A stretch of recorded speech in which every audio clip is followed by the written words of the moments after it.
$11 years, 280 million. Xander Bogaerts is going to the San Diego Padres. What the happened? What the happened? Today, all I heard on the Red Sox side of things, everything's great. Don't worry about it. He'll be back tonight, tomorrow. We're good. It's not good. It's not good. I feel blindsided. Do I want to blame the Red Sox? Yeah, I do, because they never should have been in this position in the first place. You could have got this deal done for half the money before the season. You around with a guy like that, a Scott Boras client, this is what happens. I mean, on one hand, you look at 11 years, 280, and you say, would you give Xander Bogaerts that? Probably not.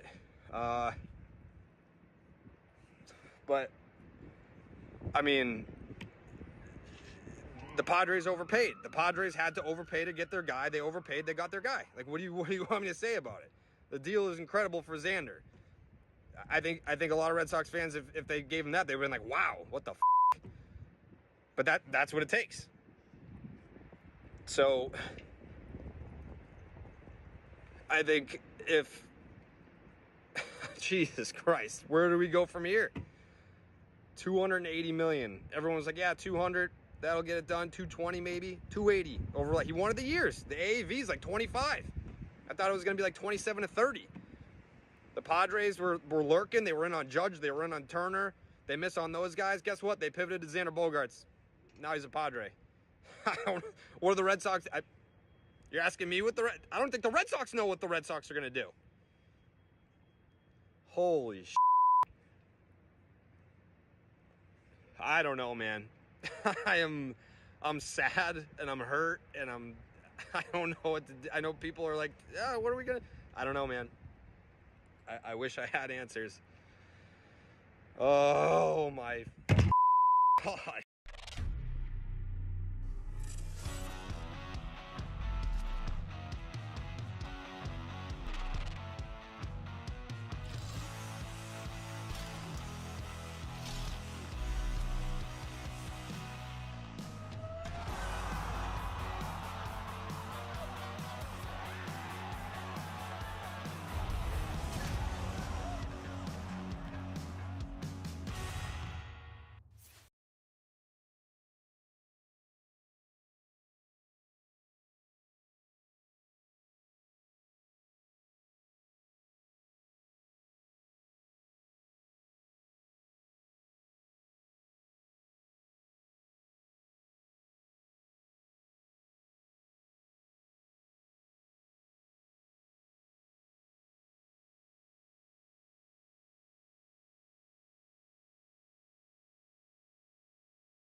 All right, so week 14 around the NFL going to kick off with Raiders-Rams tonight. Let's dive right into it. We got DraftKings contributors Jeff Ulrich, Julian Edlow in person, and Pierce Dietrich. They're all here. Yes, they certainly are. Let's start in DFS, dude. Give us a captain and a guy you were stacking with him tonight, Jules. And I have a note in here. Baker Mayfield could be starting tonight. They're going to see how Walford feels. Pre-game warm-ups, dealing with what, a neck, back injury, whatever. And Jesse Cofield says, let Baker bake. And I don't actually think he's good, but I just love saying that. Yes. It's really creative. Anywho, Yeah. dude, it is original. I know. So, captain and the guy you're stacking with him. Yeah, I mean, going to this game, I want to be a little contrarian, and I want to go to the Rams side. So I think people are going to build these lineups throughout the day, and we don't know who the quarterback for the Rams is, right? So they're kind of going to stay away from that. I'll wait. Name a starter, whoever it is. I'm on board. I think they're going to have a decent game against the Raiders. The Raiders are not a good defense. They've kind of, gotten some steam over the last few weeks, winning some games. Now, Josh McDaniels, who hasn't been a good coach, has to go on the road on a short week. I think that the Rams offense is going to be better than we expect. They just covered against Seattle. That was a 4-point game at home. I think the Rams are getting a little disrespected here given what we've seen from the Raiders so far. So I want to go with whoever is quarterbacking the Rams, and then kind of make a decision on who the wide receiver is from there. Like a Van Jefferson or something? Yeah, so I'm going to leave a lot up in the air, and I think that's going to be a good strategy on this slate because people don't want to do these late adjustments and have to wait. They want to wake up, set their lineup throughout the day. Yep. So I'm going to wait, go to whoever plays quarterback for the Rams because people are going to just make fun of them and say that they're not going to be good, and they might have a good game. All right, Jeff, wait and see for you as well. We talked a little bit yesterday. I think you were talking about putting maybe one Ram in your lineup tonight, going heavy on the Raiders, but the Rams also. Ram. Yeah, dude. Come on, Jeff. Do people know more than one Ram that's going to be starting? No. I mean, that's an issue. For real, though, I mean, there's three quarterbacks here, and one of them is extremely mobile, and Bryce Perkins, if he starts, I would definitely, consider even captaining him. I mean, just the fact that you've got a mobile quarterback in a game like this with, just so many variabilities. And Julian's right about, having questions about the Raiders, certainly not necessarily thinking that this is going to be an easy game for them. But at the same time, for DFS and the Rams, I mean, there's so many questions. So, let's say that Baker starts. I think that you still need to get access to the quarterback in that situation because he's got such just a decent floor, although it may not be that great a floor with Baker Mayfield. But I would be looking to pair Mayfield with Brandon Powell. That is the one player I would feel comfortable with. I think all these quarterbacks will have different types of sort of bonuses along with them. I think if it's Wolford, I'd probably look more towards Van Jefferson. But Brandon Powell's that slot guy. It's going to be a lot of just dump-off passes from Baker Mayfield. That's kind of been his MO over the last couple of years anyways. So those would be the two Rams I'd be looking to stack, assuming it's Mayfield at quarterback. All right, Pierce, are you going to be the lone dude who wants to go to the Raiders side here for a captain and a stack? Yeah, we've all officially lost our minds. Yeah. I'm going to go with the Rams as well. I like Brandon Powell. I also like Tutu Atwell. The Raiders, both of their starting cornerbacks are out. Their backup cornerback is probably going to miss this game as well. And, oh, by the way, the defense is already 30th in pass defense DVOA. Yeah, we don't know who the quarterback is going to be, but this is the best matchup you can possibly get. Tutu Atwell, former second-round draft pick. Sean McVay's already talked about how he couldn't use him last season when they drafted him because of injuries, and this year he regrets not getting him worked in earlier in the season, and he definitely wants to give him some work now. He's played over 50% of the snaps, 50% of the routes in the last two games. Powell's there as well. Powell's running a little bit fewer routes, and he is dealing with a little bit of an injury, but I think he'll ultimately play. Both are getting used in the running game as well. We should see some sweeps out of them. I mean, the Rams are going to try to move the ball any way they possibly can. That's going to be handoffs to Atwell. That's going to be handoffs to Powell. It's going to be short passes to these guys. I also like to mention that when you get these backup quarterbacks, the guys that they practice with are often the backup receivers, which have been Tutu Atwell, Brandon Powell. And it's not like the guys in front of them, and Van Jefferson and Skoranek, are really that great receivers. So you could absolutely see Tutu Atwell or Brandon Powell being the number 1 and 2 guys on this Rams team. All right, let's move on to the sportsbook side for this one. What's your best bet for tonight's matchup, Jeff? Josh Jacobs and Devontae Adams have combined for 22 of the Raiders' 30 offensive touchdowns, so they could be pretty popular in the prop bet department. Yeah, they could be, but again, this all comes down to the quarterback. If it's Perkins, I'm probably not going to touch the spread. If it's Mayfield or Wolford, I would probably take the Rams at +7. I think that's a fine bet. Again, what we saw from Bryce Perkins is he's going to move the ball a bit with his legs, but he's probably not going to do anything in the pass game. And he's probably not going to be able to keep up with the Raiders. So that would concern me a little bit, because as bad as the Raiders may be on defense, like the Rams secondary is just as bad this year. So Davante Adams could just have himself a field day. I still think that the under is the play here. It's moved to 43. It was at 44.5. I got it at 44.5. That's where I like it. But if this pops back up to even 43.5, I would take a look at the under. I think that the Raiders will ultimately win this game, but it may just be of the ugly variety. Going up against a tougher rush defense, I know they're banged up there, but it's still going to be probably one of the tougher matchups for Josh Jacobs over the last 3 weeks. I think that the Raiders, again, just coming on a short week, the Rams probably put up a little bit of a fight, ultimately win a close game, but I just don't see a ton of points here. Rams have averaged about 16.5 points over the last 4 games. Pierce, Adams has exceeded 125 yards in 4 of his last 5 games. His receiving yards total is set at 89.5 right now. He's going to have a tough matchup against Ramsey, and the Rams defense has looked halfway decent. I mean, they held their own against Kansas City in a pretty tough game, so I don't really want to target any of the Raiders' offensive players in terms of bets. Where I would go is take what Jeff's saying, +7, looking at the under as well. We'll just tease those two out, and you can get the Rams +13 and get a very comfortable 49.5 under. Obviously, the payout's not as good, but that's a very safe bet to tease the Rams getting the points and playing the under. And then also I want to point out Tutu Atwell at 23.5 receiving yards seems pretty low when McVay's already come out and said, we're going to use this guy, we're going to work him in. If he's basically going to be a top receiver for this team, 23.5 is a really low number. And a game that they're going to be playing from behind him, more likely passing more than running. All right, Jules, are you looking at the Rams for this too? I am. Ticked up to 7 on DraftKings Sportsbook. I'm going Rams +7 at home. Look, this is a team that's 2-5 straight up on the road, now laying a touchdown. I can't get there on the Raiders. I think coaching-wise, McVay, as a dog of more than a field goal, 9-3-1 ATS. Not that he has the horses in this scenario. A lot of guys are down, but Pierce touched on the defense. Like, they held their own against Seattle and stayed in that game. They held their own against Kansas City. I think they'll hold their own against the Raiders at home on a short week. And if they can do that, the Rams will do just enough on offense against a really bad Raiders defense to stay within a touchdown at home here. So I think it's gross, but I think that the market has over-adjusted now or over-corrected to the Rams, who were so overvalued early in the year. Now it's going the complete other way, and we've got teams who aren't very good like the Raiders, a little bit of recency bias, becoming huge road favorites on a short week. While we have you three here, we would like to dive into the rest of Week 14 because we do have an hour to fill. Pierce, which game in the early window are you looking at for your best bet? We've got some meaty divisional matchups here to choose from. So we're talking like Jets, Bills, Browns, Bengals, Eagles, Giants, Ravens, Steelers. What you want?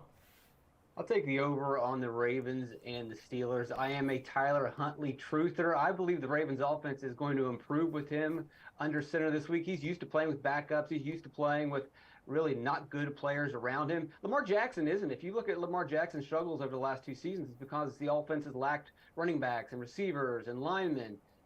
He just hasn't done well in that scenario, whereas Huntley, he doesn't really need anybody around him. He's used to playing with no one around him, and he was halfway decent last season. I think that the offense is going to improve. And then on the Steelers side of the ball, I'm not really crazy about Kenny Pickett in this offense, but the Ravens defense is bad. Jeff's constantly on here talking about how bad the secondary is, and it is bad enough of a secondary that can make Kenny Pickett actually look like a decent pick and maybe convince the Steelers that maybe they didn't waste their first round on the guy. So I think we're going to easily clear this over. All right, damn, Jules, that's the lowest total on the board right now, 36.5. It was 37 yesterday. Yeah, I'm going to go to a total in the early window as well. I'm looking at this divisional game between the Vikings and Lions. Obviously, interesting splits, interesting spread here with Detroit opening up a home dog and now laying 2 at home against the 10-2 Vikings. Kind of tells you a lot about Minnesota. I'm not going to take a side in it, but I'm going to take a stand on the total. I'm going over 51. This has gone up to 53.5 on DraftKings Sportsbook throughout the week. This divisional unders trend has gone a little too far for me. It makes sense in some of them. It makes sense in your outdoor Giants-Commanders games, your outdoor Steeler-Ravens games. Sure, maybe that makes sense, but Minnesota and Detroit both playing indoors. This has come down to 51, and I think it's too far. We saw these teams play indoors in Minnesota earlier in the year, landed on 28-24. 52 there, but we saw Detroit score 40 at home last week. We know Minnesota's offense can keep up, and neither of these defenses is anything special. So I think we're getting a discount here on this number being dropped based on the divisional unders trend, whereas these two teams and their kind of offensive abilities indoors, I'm just not buying into it. I think we're getting value on the over. Last 3 games between those teams, by the way, have been decided by a combined of total of 8 points. Kind of crazy. So expect a tight one, and you like the points there. Okay, Jeff, what do you want here? During the early window, what's your bet?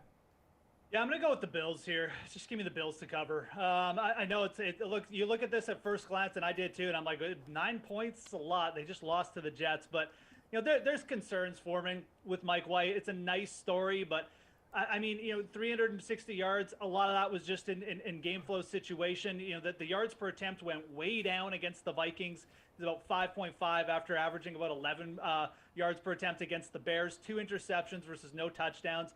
You've got a Bills secondary now with Tre'Davious White back. Absolutely dominant last week against the Patriots. And I think you're going to see a very similar scenario. The Bills, the big difference, too, between the first meeting of these two teams and the second is the Bills are running the ball. And I think they're going to be able to run the ball against the Jets. And if they can move the ball on the ground and they just get up early, I just don't think that the Jets are going to put up many points here. I think the Bills cover. You look at the early money coming in, too. Low percentage of bets on the Bills, but a bigger percent of the handle. I think the sharp money took the Bills to cover this early. You've already seen it move up to 9.5 as a result. Take anything under 10 for the Bills to cover this week. All right, guys, Tom Brady coming off yet another game-winning drive, squaring off as a 3.5-point underdog against San Fran and its rookie quarterback, question mark. Jules, are you betting something in this game or going to, another contest when you stay away? I think in this late window, if I was playing something, I think we're going to get this has moved down, obviously, Tampa money coming in. I think we're going to get San Francisco -3, and I would lay it with San Francisco -3. I can't believe I'm saying that. Per Action Network, this is the second time in Tom Brady's career that he has been an underdog to a rookie quarterback. I thought it had to be the first. The first and only other time, I guess, was 2006 at Vince Young and the Titans. 3.5-point underdog. But that's where we're at, and I just think the drop-off from Garoppolo to Brock Purdy isn't going to be that bad, especially initially. We saw him play really well. Locker room seems to really like him. I think the difference from Lance to Garoppolo is a lot more than this is going to be. So I will lay it with a rookie quarterback, given the way that defense has been playing, that Niners defense at home, and it's just not sustainable. These comebacks by the Bucs, you're not going to do that on the road against San Francisco's defense. Jeff, do you like this game in the late window, or you want to look somewhere else? I mean, I would lean San Francisco as well, but I'm going to look somewhere else. I'm going to go with the Carolina Panthers. Abandoned ship, Seahawks truthers. It may not be that bad, but I am betting. I'm taking the Panthers to cover at the very least in this game. 4.5 points, too much. The Panthers aren't getting any respect here. They've allowed 15 points or less against in each of their last 3 games. The pass rush that is really coming on of late. The pressure rate is up. The sack rate is up. You got Donta Foreman and DJ Moore as main offensive pieces. Not bad. Sam Darnold actually getting DJ Moore involved here. They've got a good history going up against a weak defensive line here. I think that the Panthers are going to be able to move the ball. I think their defense is going to give the Seahawks trouble, who have not run the ball very well of late. So yeah, 4.5 points. Too much here. I think the Panthers cover and make this a close game. All right, Pierce, where are you going? I'll go with the Chiefs and the Broncos. We talked about this the other day. This under seems like a sure thing. Denver just can't score the ball or score touchdowns, and at the same time, their defense is really good, and it's going to give Kansas City a little bit of trouble. We know that Kansas City's defense struggles when they go on the road, and that usually requires their offense to pick up the pace and score points, but that's just not going to be the scenario here. The Chiefs' defense could struggle on the road, but it's not going to matter because Denver's offense is absolutely terrible. There's not going to be much pressure on Mahomes and Reed to score a bunch of points. And if you look at previous trends, when these teams match up, the Chiefs really don't go full throttle and score a bunch of points against Denver. Even if they want to, it's going to be tough. And I also don't think that Andy Reid is really going to open up the playbook and get really crazy and wild in this game. I think he's going to keep it pretty close to the vest and just get the win and get out of town. All right, guys, that's all the time we have to talk NFL. Coming up, we're going to shift over to the World Cup. Will that Morocco magic continue here in the quarterfinals? I don't know. It's likely unlikely. We'll talk to Chinmay Vaidya about it coming up next. Yeah, Jules, you should stick around for this. Nah.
All right, so here is a look at the World Cup bracket matches set for Friday here.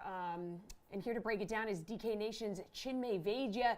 So before we dive into Friday's slate, Chinmay, how about the Morocco miracle that happened earlier in the week? Spain knocked out by Morocco.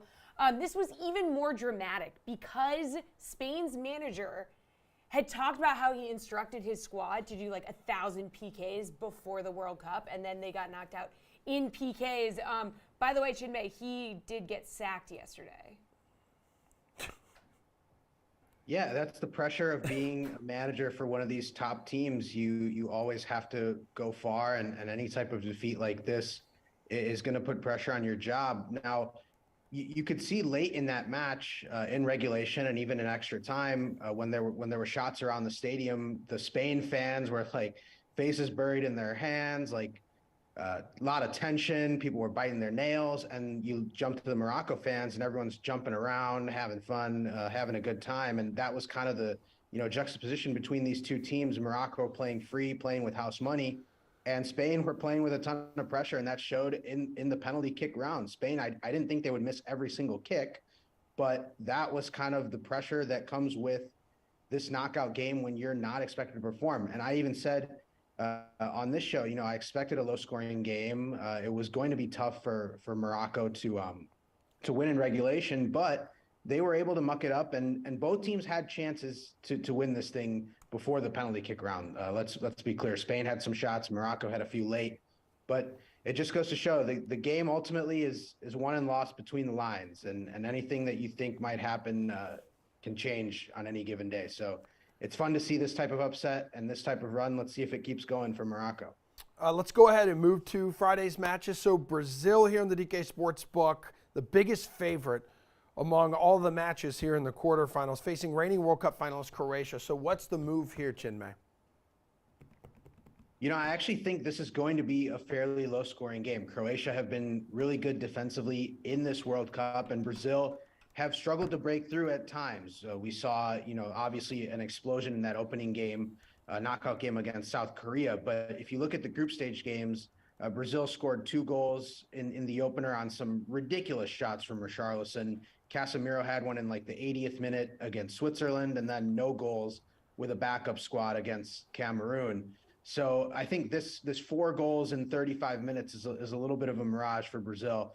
I'm going under 2.5 goals in regulation, which comes in at plus 105. I don't know if Croatia is going to score, but I don't think Brazil will really put the goals in the back of the net here. I think it's going to be a close contest. I also like Neymar coming in as an anytime scorer at plus 120. He'll be a little bit healthier on that ankle and should be able to go a full 90 and even longer if it goes to extra time and penalties. All right, Chinmay, second game on Friday between the Netherlands and Argentina should be a much better contest, all right? Both teams enter this contest with plus odds on the money line. Netherlands getting a better number at plus 260 right now. What is the bet in this one? I think this will be the fairly high-scoring contest of the day. I'm going over 2.5 goals, which comes in at plus 145 on the DK Sportsbook. And these anytime scorer props are all pretty good, all coming in at solid numbers. Lionel Messi is plus 160, which is probably the highest he's been in this World Cup. Cody Gakpo comes in at plus 280, which is fairly high considering how he's played. So I like all three of those bets in this second quarterfinal game. I think this will be the one where we see the goals. All right. As of this very moment, there are 8 teams left. It's typically what happens when you're in the quarterfinals. Which World Cup future interests you the most as of this very moment on the DK Sportsbook, Chinmay? Be honest with us. There's several. Brazil to win it all at plus 175 is still solid value. It's a bigger number than I thought it would be when I last checked. France stage of elimination in the quarterfinals, which is this recent or upcoming match against England at plus 100. There's a chance that England just breaks through completely, puts a bunch of goals in the back of the net, and France can't keep up. And I think that's a nice little bet there, plus 100 for France to be eliminated here.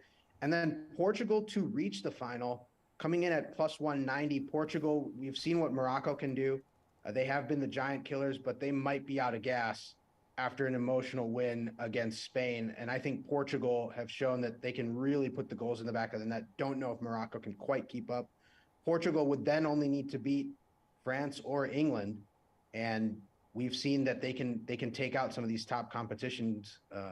In these top competitions, they can take out some of the top teams. So Portugal plus 190 to reach the final, I think, is a solid future to look at as well. All right, thank you, Chinmay. Appreciate it. Moving Bye. on to NBA next. Small 3-game slate this evening, so our panel is going to help break it down. Is Kawhi a must roster coming off a game winner in Charlotte? Find out next.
All right, welcome back to Sweat, everybody. Jessica Cofield to my left, Emerson Latzia to her right. We're going to turn our attention now to a teeny tiny small 3-game slate this evening around the NBA with 3 analysts on hand. DraftKings contributor Gary and Thorne, Jeff Pratt, RotoWire's Nick Whalen in the house this morning.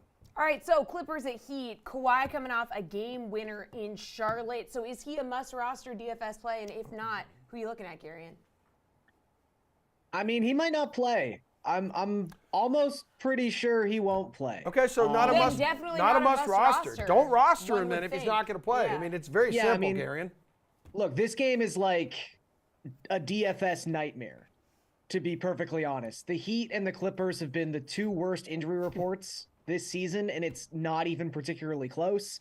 And you've got the Clippers on the second night of a back-to-back, so not only do we not have their injury report yet, it's the Clippers who basically got Kawhi Leonard by promising him he'd never have to play in one of these scenarios. So I doubt he plays. I think Paul George probably plays, and we got word last night that John Wall should be back. So basically at this point, probably just play John Wall. He's less than 6K.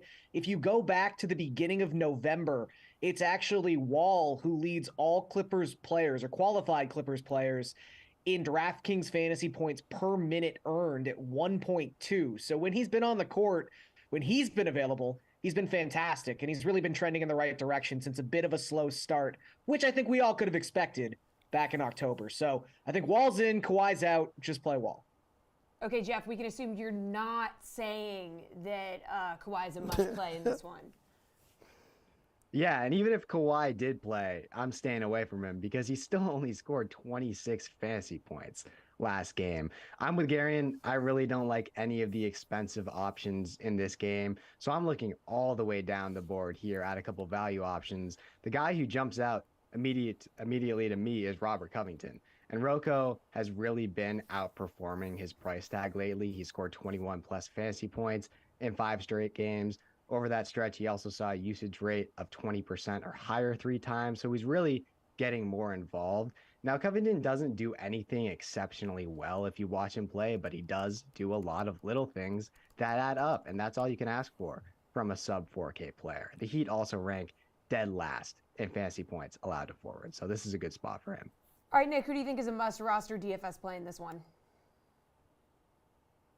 Nope, you're Nick, muted. you're on mute. Unmute yourself. Nick, we need to hear it because that looked like a passionate take Passionate. there, man. You were using your hands and fingers All right, and eyes. I think we're good now. Yeah. All right, go. What do you got? Okay. Well, I was going to say, I wish I could come in with this, like, Garion, you're wrong. Jeff, you're wrong. You absolutely need to roster Kawhi Leonard tonight. But no, he's not a must roster. I'm with Garion. I thought I was going to try to, like, sneakily break this news that, yeah, are we sure he's playing? It's the second half of a back-to-back. He has not played a back-to-back in forever. It's encouraging that he's at least playing 28, 30 minutes over the last 2 games instead of, 22, 23 early on. But I'm staying far, far away from Kawhi Leonard. And I'm with these guys. I don't like the elite options in this game. I'm looking maybe all the way down at a rookie who started to play quite a bit better for the Rockets, Jabari Smith. Multiple 30 DraftKings points games in the last week. He really, really struggled early on, but he's getting more involved. He's playing a ton of minutes. He's taking a ton of shots. And the Spurs are the worst offense and the worst defense in the NBA right now. Like, there is no more appealing matchup than going up against the Spurs. Kieran, I really missed the Toronto version of Kawhi Leonard. I really do. So do I. He was fun. He was really fun. And he was that's one damn of good those, at like, basketball. don't overstay your welcomes, right? It's Yeah. like the perfect house guest who came in, had a nice dinner, and washed the dishes, and then just left before he got tired of them. Gerber, what's atop your betting card in this game? Because the Clips, that was an ugly loss to the Magic on Wednesday night. They blew a big lead there. The Heat, meanwhile, just lost their second straight game, and that was to the lowly Detroit Pistons on Tuesday night. Yeah, these teams stink. Yeah. I honestly, like, again, I joke, and so much of my job is like having to track these 2 teams and their stupid injury reports, so I get mad at them. But you can't really put any money on either of these teams 7-8+ hours away from tip-off. Like, so much could change. The Heat literally have their own language for how they deal with injuries pregame. Like, they're the worst. I hate them both. However, at this particular juncture, I would probably lay the 6 with the Heat. They're a different team when Jimmy Butler's available. And Jimmy Butler somehow is questionable for the second straight day with conditioning. That's new, but I think he's probably going to play. And so far this season, they've been outscoring opponents with Jimmy Butler on the court. They've been outscored by over 4 points per 100 possessions when he's off the court. If Jimmy plays, this is fine because the Clippers should be pretty underwhelming and undermanned on the second night of a back-to-back. Nick, we're looking at the biggest spread among the 3 games here at 6 points, and by far the lowest total at 214. Yeah, I think this number could move, if and when we get news on Kawhi Leonard. So, yeah, it's been really frustrating. I mean, obviously at RotoWire, we deal with the same thing with the Miami Heat. I don't know what they're trying to prove at this point. It's been like 2 straight years of half the roster being questionable night to night, and it's made it really difficult to actually evaluate this team. Like, Miami's the worst team in the league against the spread, but when you dig into it, it's like, how many games have they actually had their full roster for? And, it's a single-digit number at this point. But with Miami, it is starting to feel like maybe, just maybe, they missed their window last season. This roster feels like it's like 1.5 good players away from actually contending for a title. And yeah, they're still going to make the playoffs. They'll still be a tough out, but I don't really think they have that kind of upside. I'm with Gary, though. If I had to take a side here, I would jump on the Heat -6 right now because, again, I think that number could go up if Kawhi Leonard ends up being ruled out. They are at home in this game. I would expect Jimmy Butler to play. You never know. And beyond Kawhi, I mean, Marcus Morris, Luke Kennard, Norman Powell, all those guys also questionable at best for the Clippers. Jeff, what's your bet here for Clippers Heat?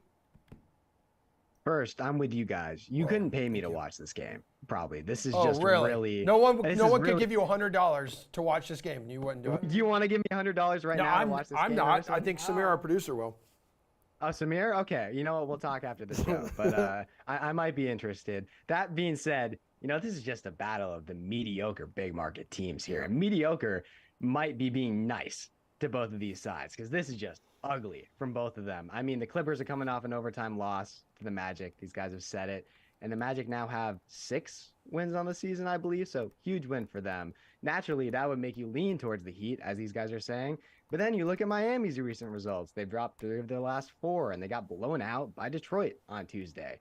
I don't have a great read on this game. I know both of these guys are leaning towards Miami, but I do feel relatively comfortable taking the over on, I think last time I checked, it was 213.5 points. It's hovering around that mark. Now, both of these teams do actually rank near the bottom in points scored per game, but the Clippers are regularly getting up into the 110s. The Heat have scored 120 plus in 2 of their last 4, 213.5 or whatever it is. It's very doable. All right, guys, real quick. Rockets at Spurs. Spurs leading scorer Devin Vassell didn't practice yesterday. He had that knee injury in Sunday's loss to Phoenix. So even if he can't go, Spurs going to add 2 key players, Doug McDermott, Josh Richardson, who are expected to play. Would you roster one of these guys, Nick, or are you looking somewhere else? If I have to choose between those 2, I guess I would give slight preference to McDermott. We know he's somebody that can get hot from 3. Neither of these guys have provided a ton, in the ancillary category. So I think they probably play a similar amount of minutes, not a high amount of upside with either guy. So I kind of like the other side of this game. Like I said, Jabari Smith, Tari Eason, another low-cost rookie you could plug into your lineup tonight. Gary, where are you going? Yeah, I think you got to go to the Rockets side here. One, they're the worst defensive team in basketball across the last 10 games. So the Rockets should be able to put up some points here tonight. And also, one of the bigger injury news nuggets we have on this slate is Kevin Porter Jr. is questionable to play in this contest. So if he doesn't go, Jalen Green at a sub 7K price point suddenly becomes a crazy value considering his usage rate is 38% when Kevin Porter Jr. is not on the court alongside him so far this season. Dude already has no conscience, and it's just not even in the same stratosphere when KPJ is not out there. So Jalen Green looks really nice to me. All right, Jeff, real quick, what do you think? You like one of these guys or want to slot someone else in? I'm with Garion. I like Jalen Green. The usage rate has been crazy. He's scored 41 plus fantasy points in 2 of his last 3 games. San Antonio ranks horribly against guards. This is a good spot for him. Gary, give me your favorite bet then for Rockets Spurs. Just bet on the Rockets. Okay. The Spurs are 1-16 in their last 17 games. In their last 15 games, their net rating, they've been outscored by over 15 points per 100 possessions. That's twice as bad as any other team in that span of time. They are tanking at a next level rate right now. They are telling you they're going to lose, so just take the Rockets. All right, Nick, what say you? Yeah, grab the Rockets. You can get them 1.5. You can even take the money line. They're on the road. I don't think it matters. And if you're looking at that total, they're both so bad on defense. They're both awful on offense. But more often than not, it feels like, even like bad offense can top bad defense. So I would lean toward the over. Jeff, best bet for game 2 of 3 tonight. San Antonio hasn't won a game since November 11th. 11 straight losses. Take the Rockets on the money line. This is going to be potentially a blowout, even if Kevin Porter Jr. is out. All right, guys, Nuggets at Trailblazers. Denver coming into this one after 3 straight losses. Is Nikola Jokic due for a monster day in this one, Jeff? What do you think? I do think you have to roster Jokic tonight. Just looking at the other expensive players on tonight's slate, you need guaranteed production from someone. He's that guy. He's coming off a poor game against Dallas. But before that, he had scored 50-plus fantasy points in 7 straight games. You know what you're getting from him? Elite, consistent production. The last 4 times he played the Blazers, he hung around the triple-double mark. So he should be due for a big game tonight. Nick, do you agree? Is this a must-roster spot for him? I wouldn't go quite as far as to say must roster for me, but he is the only guy that has like 70-point upside on this slate, right? I mean, I think there are other guys, Damian Lillard, Paul George, maybe even Anthony Simons on the right night, who you could say, 50 to maybe 60-point upside at their absolute best. But yeah, if you're shooting for the stars, you kind of have to go with Jokic. But I tend to be a little bit more conservative in these spots. Like I would rather maybe team up Lillard with Paul George, especially if Kawhi doesn't play. So I'll have some exposure to Jokic, but I would stop just short of calling him a must roster. What about you, Gary? And what do you think? Yeah, I mean, it is interesting because you think that a lot of people are going to start their build with Jokic and then just blitz that San Antonio-Houston game. And on paper, I don't have a problem with that. I just think it's going to be a pretty popular build. But the thing Jeff was talking about, those guaranteed fantasy points on a small slate like this, it is really enticing. And Jokic has been sort of more the MVP version of himself since Michael Porter Jr. has been missing time. Like, he's had to do more. It was fine when he was doing less. He was still amazing from an efficiency perspective, but he wasn't as good a fantasy asset. He's had to step up a little bit since Porter's been sidelined. All right, here we go. Let's go sportsbook side of it. Oh, man, last 7 games, 6 of the last 7 games between the Nuggets and Trailblazers have gone over the total points. Okay, Nick, is that the direction you want to go in for your best bet here? I do like the over, but I also just like the Blazers to win this game at home. And, it might end up being a pick-em by the time this game tips off. I don't think there's a huge gap between these two teams, especially with Michael Porter Jr. sidelined. I know Denver has been the better team on the whole, but Portland's basically played half of its season without Damian Lillard. They come into this game with a bunch of rest. I think Lillard's going to look better. He's going to be sharper than he was in his first game back from that 7-game absence. So give me Portland to win this game at home. Yeah, I mean, Gary, and they have been playing better basketball than the Nuggets across the past week. I'll go with your first instinct, though. I'm going to take the over. All right. Like you said, historically, these two teams played a really high-scoring games. And across their last 10 games, each of these two teams, their defenses have been terrible. You look, they are 2 of the 6 teams in basketball across that span of time, giving up over 116 opponent points per 100 possessions. I think you've got a lot of offensive star power on each of these teams, and I really do think there's going to be a lot of points scored. So I will take that over. All right, what do you want, Jeff? I'm looking at a player prop tonight. It's going to be Jeremy Grant over 20.5 points. Grant's been on absolute fire lately. He's cleared 20.5 points in 7 straight games. Now, it is worth noting that he did a lot of that with Damian Lillard out of the lineup for Portland, but he looked just as dominant, if not more so, on December 4th when Lillard returned. He had 28 points on 21 shots. He saw a 34% usage rate in that game. Grant has been as good of a third option as any team in the NBA could ask for this season, and it's really flying under the radar. With Denver likely honing in on Damian Lillard and Anthony Simons, I think that Grant could be due for another big night.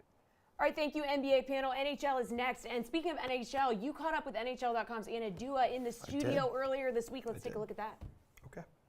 All right, Emerson Lotzi here in our DraftKings studios, but I am not alone. You can obviously see I'm joined here by one of our favorite hockey analysts, NHL.com's Anna Dua, in the flesh. Welcome to our humble abode. How are you? I'm doing great. Boston's been great. I'm so happy I get to be here finally in person. That's right, man. We have you on the show multiple days a week, and finally you are here. And since you are here, and since we have cleared the quarter pole mark of the NHL season, it's time for you to dish out some hardware here. So we'll talk like NHL awards, but we also want to squeeze in some fantasy awards in there. So let's start with the Hart Trophy here, okay? So like Connor McDavid, yes, he's good. Yes, he puts up points at like this ridiculous pace. Same story every year, right? But Edmonton, middle of the pack right now. Give me another candidate or 2 for MVP right now in your professional eyes. I'm giving you my favorite one, and that's Jason Robertson of the Dallas Stars. I mean, Jason Robertson is having a breakout year this year. A lot of people have doubted him or kind of looked over him in the past. I mean, throwback to his rookie season, I think he was very much in the color conversation till the very end with Kirill Kaprizov. Just didn't play as many games as Kaprizov did that year. But Jason Robertson has made a name for himself. He's not even that far behind Connor McDavid. No, also over the 40-point mark so far this year. So he could catch up, and I think if you take McDavid out of the race right now, it's not the McDavid-Leon Draisaitl show anymore because he's 1 point behind Draisaitl. Jason Robertson's right up there. He has the most goals in the NHL too. Who saw this coming? Who saw this happening with him? Yeah, I mean, he's been a great player, right? Yeah. So Dallas is a team where they've really found something that worked. Jamie Benn is producing at an amazing rate this year. Finally, it's a turnaround year for him. Jake Ottinger, last year we saw in the playoffs how solid of a goalie he is, and he's going to be one of the best goalies in the entire NHL very, very soon. Dallas as a team has found something that works, and Jason Robertson's taking advantage of it. All right, so when we talk then fantasy MVP, where does McDavid sit on your list? I mean, McDavid's always good, right? Okay. You're happy, but you're drafting him first in every single draft. So sure, he's an MVP. Well, what about a player you drafted later on who's produced a lot? Let's go. And I'm taking a look at, what about Josh Morrissey of the Winnipeg Jets? Who would have thought at this point in the year that he would be leading the Winnipeg Jets in points when they have players like Kyle Connor, when they have players like Pierre-Luc Dubois, but it's Josh Morrissey, their defenseman, top 5 among defensemen in points right now, and he's just been on a heater this entire season. Every time I think he's going to slow down, he's putting up shots, he's getting production, whether it's assists, whether it's goals, and he's just been so dominant. And that's a player you're probably picking up with your very last pick of a draft or picking him up off the waiver wire, so he has to be your fantasy MVP so far. Okay, what about the dudes behind them? Let's go to the crease, who's making a strong case for Vezina right now for league's best goaltender, because you look at this list, not your typical crop and names at the top of a lot of goaltender leaderboards right now. Who is it? Who do you got? I mean, I've been teasing this for some while right now, but for me, it's Ilya Sorokin. Over the last 2 seasons, I don't think there's any goalie in the NHL, Igor Shesterkin, Andrei Vasilevsky included, that have been more consistent than Ilya Sorokin. He has over a .930 save percentage so far. And, you know, Linus Ullmark of the Boston Bruins, he's having a great year as well, but can he keep that going? I don't know. Whereas Ilya Sorokin, the Islanders don't even have to be doing well. They don't even have to be winning games for him to be putting up a great save percentage. I was just going to say, he's doing like more with less, because you can look at teams like what the Bruins have and Ullmark in the back, but like you also have incredible offense like in front of them and like goals being scored.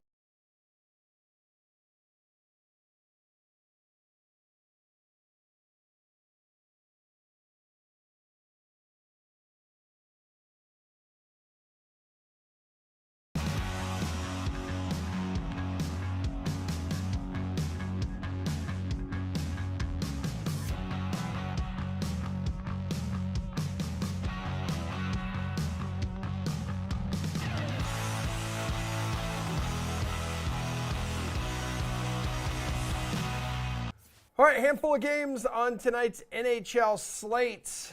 You know, the one team I don't see on there, Paul Bruno and Pete Jensen, are the Buffalo Sabres, man. Pete, last night, Tage Thompson, what did he finish with? 5 goals. There were 4 in the first period. So I think he either matched or set the Sabres record, finishing maybe with 6, 7 points. I don't know off the top of my head. But what the hell impressed you the most about that performance last night? I mean, this guy has been keeping it going ever since his breakout season last year, and he's taken it a big step further forward this year. He is 3rd in the league in goals. He's 4th in the league in points with the heavyweights, McDavid, Draisaitl, and Jason Robertson. And he's 3rd in the league in shots on goal. He's been an absolute machine, fantasy, props market. Maybe even there's a glimmer on him for the MVP if the Sabres end their massive playoff drought. You never know. Maybe that's just a glimmer. But Tage Thompson absolutely destroyed the Columbus Blue Jackets last night and became just the 4th player in the NHL in the past decade to drop 5 goals in a single game. Pretty amazing. Yeah, it is. Paul, he's on pace to cruise past his career year from last season. I think the question remains, is Buffalo going to get enough goaltending to contend in that tough Eastern Conference? Yeah, the answer to that one is no. They just don't have it in the nets. But he's fun to watch, this guy. I don't know how you corral a guy with his size and skill. It's a rare combination, and he's making the most of it right now. Yep, and like you said, like before we came on here too, like there were no easy goals last night, right? That's right. Beautiful shots. Yeah, they certainly were. All right, let's get to tonight. Yeah, 5 games NHL slate coming our way this evening. Paul, start us out with who you like at the center position. Well, I'm looking at a couple of mismatches. I think there's a couple of teams that are giving up a lot of goals, and they're facing teams that are pretty hot right now. Consider the Leafs had lost once in regulation in their last 17 games. I think that's an all-time stat for that club. And John Tavares has been playing at a point-per-game pace all season long. He's right up there with the other 3 younger guys, the big 4 of the Leafs, all clicking. I'm taking the captain tonight to light up the Kings power play, the penalty kill rather. The Leaf power play is doing okay, one of the tops in the league. but it's matched up against the Kings, who are 26th overall, so that's a big mismatch, and I think the Leafs take advantage, particularly the captain. So that's one. And then Mark Scheifele, for $6,600, faces a St. Louis Blues club that's giving up 5 goals against in their over the last 7 games, and he leads the Jets with 15 goals, 10 points in his last 6 games. So hot meets cold, and I think the hot shooter takes them to task. All right, Pete, who's going to be hot tonight at the center position? I like Rupe Hintz for the Dallas Stars. Maybe they'll bounce back here. Someone finally held them in check the other day. The Maple Leafs did, but I don't think a team like Ottawa is going to be able to hold them down for very long. Ottawa's tied for the 6th most shots on goal allowed per game this season. And Rupe Hintz plays on the top line with Jason Robertson, who is, the best goal scorer in the league so far this season. Remarkable what he's been able to do and go toe-to-toe with McDavid so far. So, yeah, I think Robertson's an MVP candidate. Hintz is kind of attached at the hip, and for the DraftKings salary of only $6,500, that's a slam dunk for me. All right, is there a slam dunk in the wings and things department for you, Pete? I have 2 guys on my list. Blake Wheeler, to echo what Paul was saying about Mark Scheifele, that line with Perfetti, Wheeler, and Scheifele has been dynamic for the Jets. Potential high-scoring game, Jets against Blues. The Blues don't play much defense, but they could score with the best of anybody this season. They have some injuries as well. Keep an eye. Buchnevich and Torrey Krug a little banged up. Not sure if they're going to play. But I have Jordan Kyrou, who's starting to regain his form from last season. He's a goal scorer. He produces on the power play with regularity. So I got Blake Wheeler and Jordan Kyrou as 2 wings to watch in a potential high-scoring game. Paul, hook me up with your top winger. I'm stacking lines tonight. It's either they're going to be Leafs top line or Winnipeg's top line. Pete already touched on the Winnipeg unit. I can't forget my Maple Leafs. Mitch Marner, like I said, is laying it up against everybody, has the longest consecutive points game streak in the league, and I think it's going to stay intact tonight against LA rather easily. And don't forget Mike Bunting on that unit. He's the setup guy, the guy that does all the digging, and he's on quite a streak of point scoring as well. So you can't go wrong with the Winnipeg or Toronto stack tonight. All right, Paul, take us to the blue line. Who can you not go wrong with? Mikhail Sergachev of the Tampa Lightning, $5,900. People are starting to realize that he's the new power play quarterback in Tampa, and that's the reason for his almost point per game pace on the season, and the big reason why Victor Hedman is well off his point scoring pace this year. A lot of the heavy lifting doing by Hedman on the PK and on the regular shift, so they're taking some ice time away from him and giving Sergachev a good run, and he's rewarded them. He's had a breakout year offensively. I think it continues against Nashville tonight. And in a similar vein, I like Heiskanen against Ottawa tonight. Pete again touched on that matchup. I think it's a big time game for Dallas tonight to show off their offensive wares after being stifled, as Pete said, in their last outing. Heiskanen has 19 points in 23 games over the season so far, part of a dangerous power play because he's behind the top forward line in the league when they go out on the man advantage. All right, Pete, who are you rolling with? I like Philip Hronek, Detroit Red Wings. I was super high on Mo Seider coming into the year, but this guy's kind of stolen the show. 24 points in 25 games. It's among the best in the league at the defense position in points per game so far this season. And he's got 10 power play points as well. So even when he's on the second power play, he has been money for them. And they're going up against the Florida Panthers, who, make sure you check before puck drop, but they're missing a couple of key players. Alexander Barkov, of course, with an illness, and, some other guys throughout the lineup. So, I think Detroit can hang with any team on any given night, and they might exploit that weakness here and let the good times roll for Philip Hronek. Pete, very quickly here, your value play tonight. Same game, Andrew Kopp, I like a lot, going up against, again, Lindell's banged up too for the Florida Panthers. Andrew Kopp, super versatile, 2 assists last game, 5 points in his past 4 games. I love what he brings to the table for any given night in DFS for those Detroit Red Wings, one of the best up-and-coming teams in the league. All right, Paul, quickly, dude. Alex Killorn, $3,800 going up against Nashville. The Lightning lost their last home game against Detroit, and they won't go back-to-back losses at home. Killorn, for his part, 7 points in 7 of his last 8 games, rather, in a top 6 and power play role there. I think he'll feast on Nashville tonight. All right, that's it. That's the show. That's all the time we have for. We will be back tomorrow morning at 11 a.m. Eastern. The slate is coming down at 5 p.m. today, so make sure you tune in for that, and we'll see you tomorrow at 11 a.m.